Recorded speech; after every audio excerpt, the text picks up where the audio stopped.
Мен бала күнімде естуші едім, біздің қазақ сартты көрсе күлуші еді.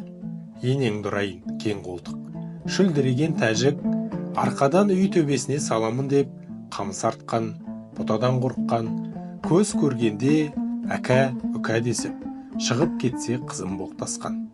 Сарт, сұрт деген осы деп. Ноғайды көрсе оны да боқтап күлуші еді.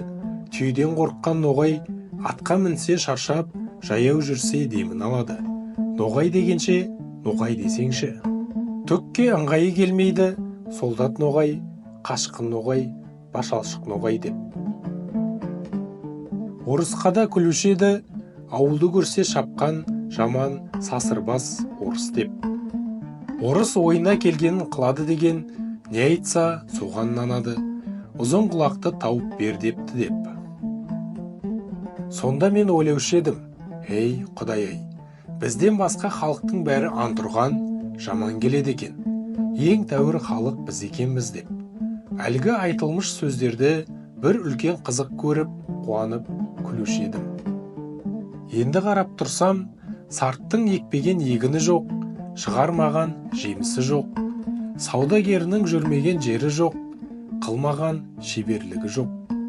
Өзі менен өзі әуре болып, бірі менен бірі ешбір шаһары жауласпайды. Орысқа қарамай тұрғанда қазақтың өлісінің әхиреттігін, тірісінің киімін сол жеткізіп тұрды. Әке балаға қимай тұғын малыңды кірелеп, сол айдап кетіп тұрды ғой.